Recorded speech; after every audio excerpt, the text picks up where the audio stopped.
So I decided to step away from that before I hurt myself and go to something different. And I've got plenty of stuff to go to. For example, it's a pretty good example probably right here. Let's pour out this bag of tools. Now these were tools that I had them in a shelf thing, and I put them in a plastic bag to keep them dry, and of course then we got into flood. I don't know if the plastic bag kept them dry, but at least it kept them together. Let's see what we got and see what we want to do with them. I think these are tools that I hardly ever use, but if I did want to use them, I would want to use them. So then I get to decide what I want to do with these tools. I'm just going to lay them out here so we can look at them and make an assessment of what we got and what we think. Okay. Okay. Now, a lot of these tools are, let me get a rag, wipe some grease off my fingers. A lot of these are tools like this. You would use this for a couple of purposes. One could be just to get a measurement. Let's say you want to know how round a shaft is. You could put a tip of each one of those on the shaft and then measure the distance between the two tips. This is the same idea. If you've got a crankshaft, you want to measure it, you slide that around it and then pull it out, and it will open this so that these tips, each one of these tips is a little farther toward the other than the bottom of it, and that point right there would give you the measurement of that drive shaft. This is a similar thing. It's kind of a, I think they call this a Draftsman Pencil. I think that might be a pencil in there. That's for drawing circles. This is a puller. If you're trying to pull a bearing or something off of something else, and clip that around the edges, screw this thing in, it'll push it off. This one here is for spreading. Like if you've got a C-clamp with those two little holes, you put that in the two holes and you spread the C-clamp out. This one is very similar, but it's for mashing two ends of a clamp together. This one is kind of the same thing as that. It's to, you got a C-clamp with two holes in it. You put these 2 points in the holes. This is very similar but different because this one is much more for measuring the inside of something as the outside of something, and this is very similar. So those are tools that I rarely ever use. However, I might need to use them sometime. And up there I had them all kind of in a box. So where would I want to put them in, say, that box? Now keep in mind, that's not the only tools I got. I got all these tools. I got all, well, there's no tools in that. And there's a bunch of tools in that. And some of these I recognize right away as being something pretty important that I might use from time to time. So knowing how much space I got,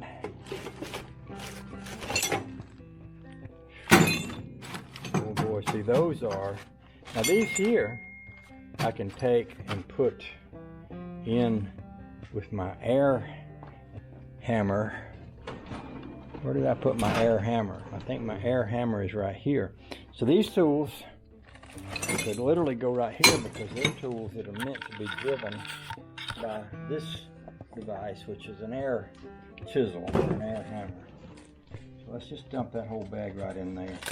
Well, instead of doing that, let's get a rag and let's wipe those off as we take them out. And then put them in there. That way we're not dumping all that grease and dirt right into that tray. So, this next thing I'm going to do is not going to be very entertaining to watch. It's not like riding your bicycle off a cliff or getting stuck in a flood. It's just a matter of taking one tool at a time, pulling it out, wiping the grease off of it. See, this tool here is a tool that another tool would connect to, so that this end would go in that air hammer. And basically what that air hammer does is it hammers. So you take that tool and then you take this, which is a pickle fork. Now this is the same as this pickle fork, but on this pickle fork you hit it with a hammer. On this pickle fork, that tool vibrates and it makes a hammer motion. This piece I have wiped off. This piece I haven't wiped off, but this piece is threaded so it fits into this, and this fits into your tool. That's what that's all about. So I'm going to put that in there. I'm going to wipe this off, and then now I'll probably stop talking and I'll just fast forward what you see for the next little bit, because to be honest with you, there's nothing I can say that's going to add to the enjoyment factor of watching that. So I'll shut up. Well, I guess I'll talk about this tool right here. See, this tool also screws into one of them, but you can hit this one with a hammer. So if you have these tools, but your air hammer isn't working, you can manually use this one with a hammer, and it works. And this is just a smaller pickle fork. These pickle forks are used to get the, like the U-joints out of a car, not U-joints, the ball joints, not ball, well sometimes ball joints, but most often it would be like rod ends, like steering rod ends. They go bad, and these go between the rod and the metal in the car and basically drive these those rubber rod end bushing things out. I did a lot of that on that Chrysler.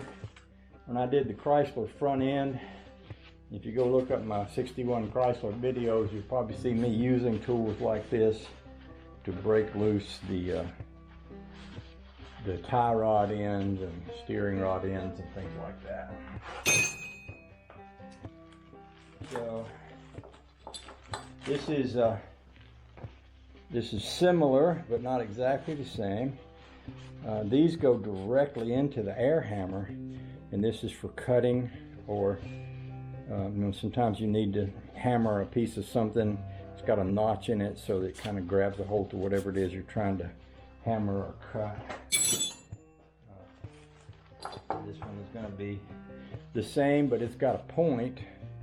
So like if you're trying to drive, let's say you've just cut a lug nut stud out of a wheel, an axle, you can drive the lug nut stud that's cut off and stuck in there out with something like that. And this is the same thing, but it's a chisel. By the way, tools like this, it's sharpened. If you've got a race car body and you're trying to get the race car body off, a lot of times we used to have Trans Ams and Camaros. We raced the Trans Am.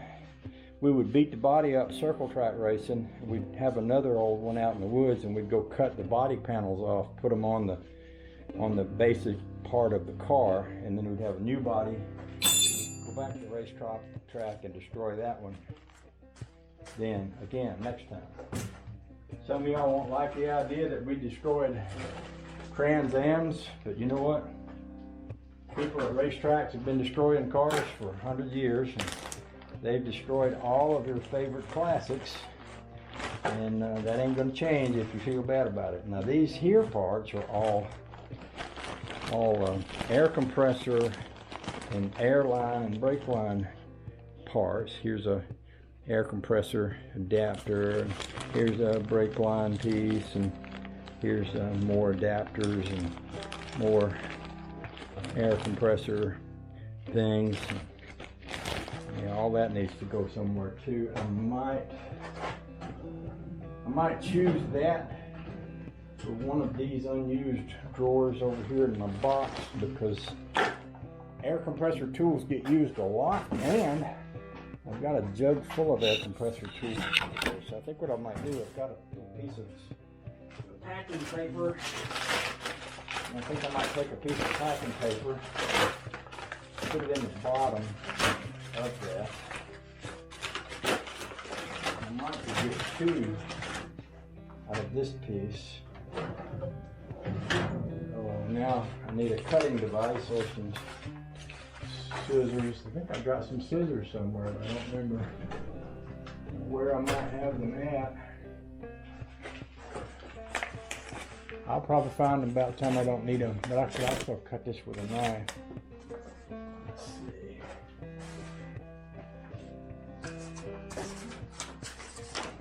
You know what, that is just about long enough so that I could take and cut that with this and then fold up what's left.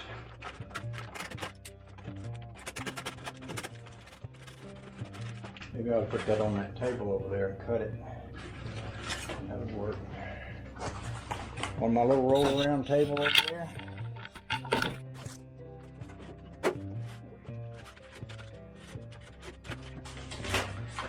I'll bring this right back over here. What I'll do is I'll put that in that drawer and I'll fold it in all the way around on all the edges. This, flip it over like this, the edges turn in, and then I can lay it down like that, and then I can take all of that. I don't think I need to wipe that off because I don't think that bag leaked. So I've got this and these.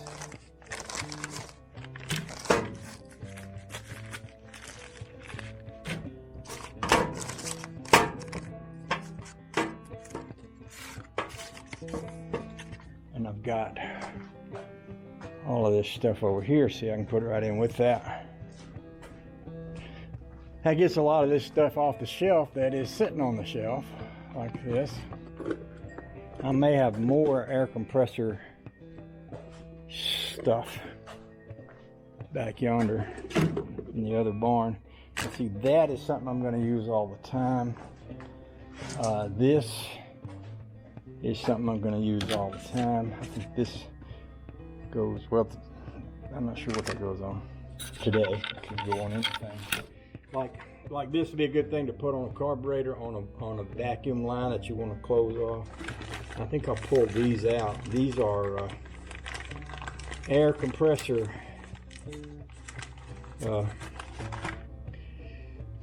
what do you call these things? Your doohickey goes in that and locks in like that. That's how you hook an air compressor line up. So I'm just going to take these out of that bag so I can see them good and put them in here. I think these were all in a kit or something. That's why they're all bagged up, but I'll put them right here because they're going to live right here from henceforth. And I've got all these pieces. These pieces all came with an air compressor. I bought one of those little, nowadays you can buy these little cheap air compressors like that one over there. That one's a DeWalt, but I've got a DeWalt. I think I might have a Makita. I got a bunch of those, these are air pressure gauges. But sometimes when you buy those, you'll get tools like this right here. Super handy dandy tool for removing valve stem core out of a valve stem. This is for like pumping up footballs and basketballs. And now see, I can get this off my shelf and find another use for it. I don't know what that would be, but, and I've got all my air compressor tools here. Now this here, I'm not sure.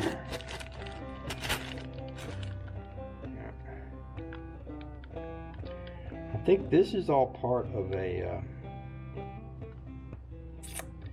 oh yeah, I see some. This is all part of a brake line setup kit I got for a dune buggy. Well, I got it when I had those Volkswagens. I would rather put that somewhere else. And I've got some brake tools that Cutworm gave me that used to be in the top of my toolbox. And I think I know where they are at. I'm just going to leave these here for the moment and see what else I've got here.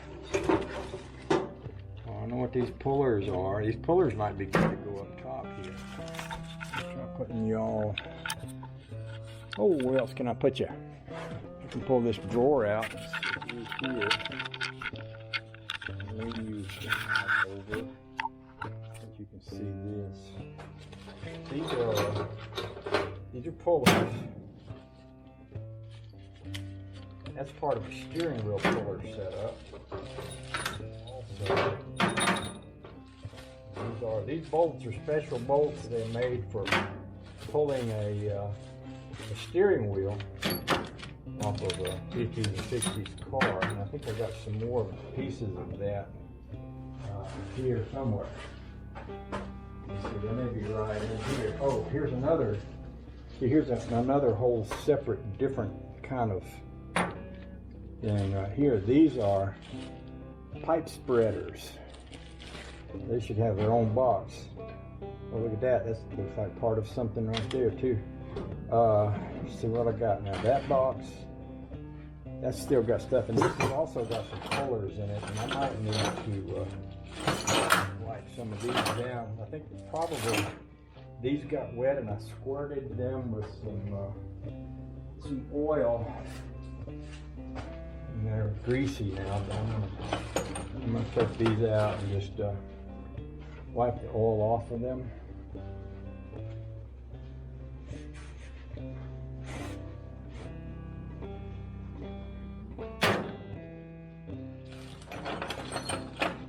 This right here is a harmonic balancer puller, but it can also be used as a steering wheel puller.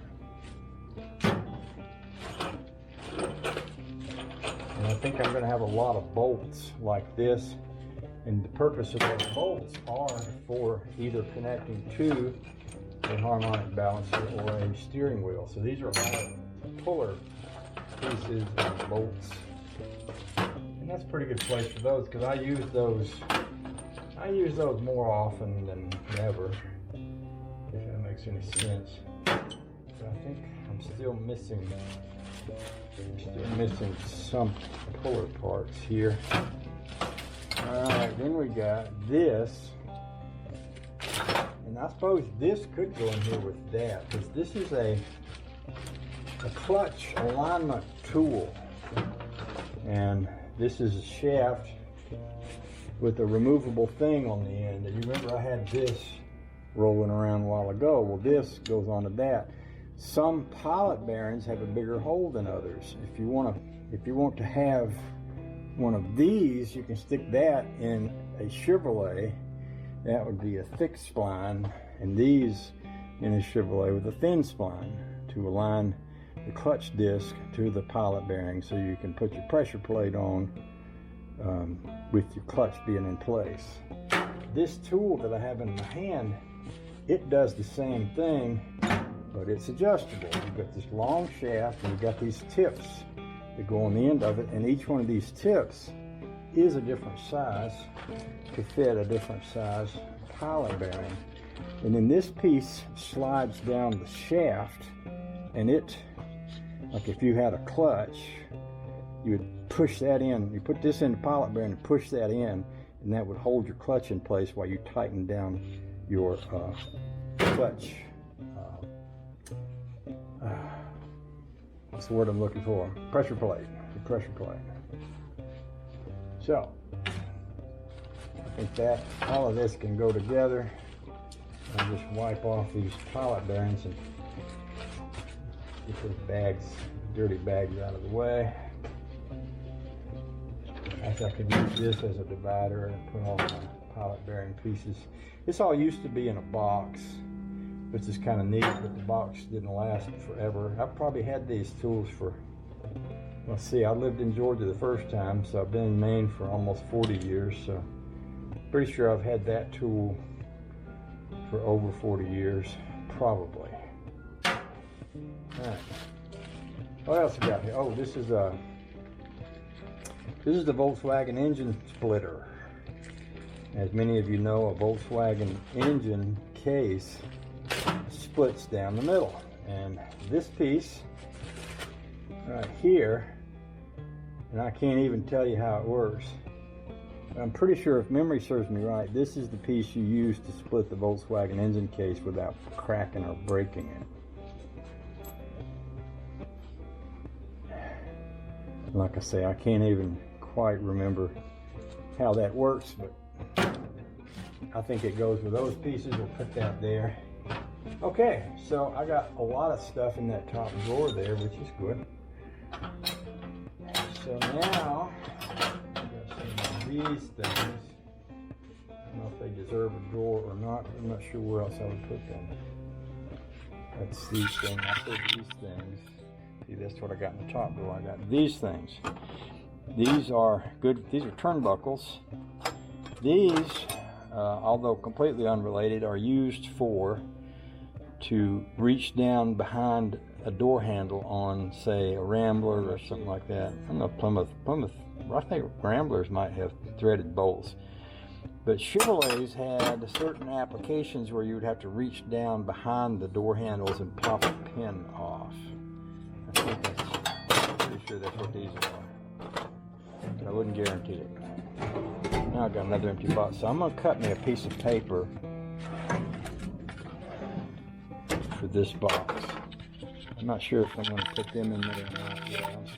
I'm still considering that, but I'll go ahead and cut my little piece of paper and put in this.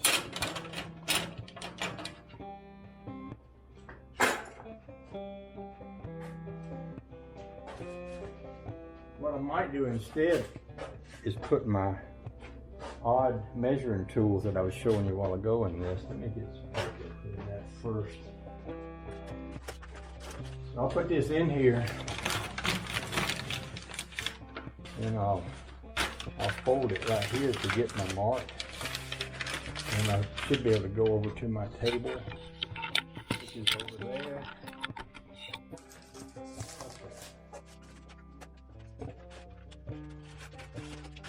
One of the things you need often in a workspace is some clean places to work from. And it's a challenge, like I mentioned before, to have a clean table space. But it can be done. I think I will take these tools that are over here, start wiping them down and putting them in there.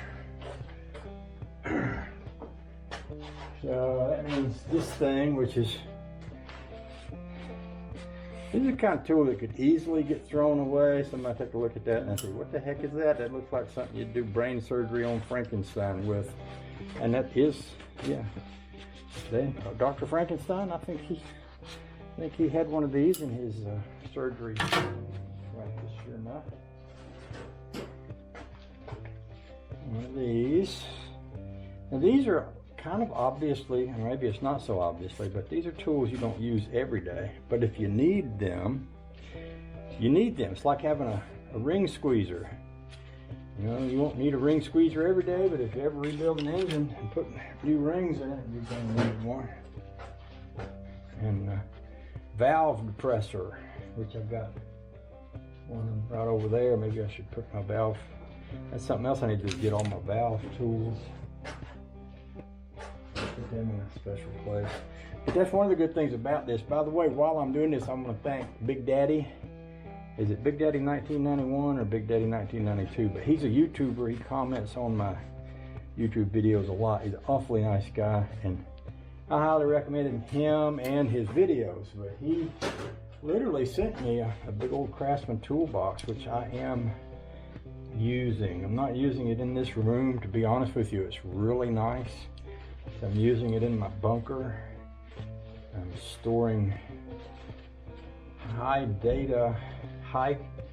highly important classified material in it.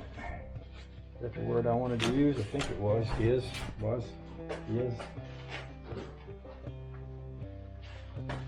Yeah. And there's nothing that says I won't come back later and change these. I think what will happen is over time, after I figure out what I am subject to use more often and what I'm subject to use less often, I may come back and rearrange in an appropriate fashion. But for right now, getting these out of their little paper, little plastic greasy bags and getting them into place for safekeeping is a really good idea. I do believe. Now this clamp puller kind of goes along with those clamp pullers. I don't think I'll put it up there with them because it's a different kind of puller, and I think if I put it in this drawer right below here, then it'll be here if I ever need it. Close by, close to them, close by.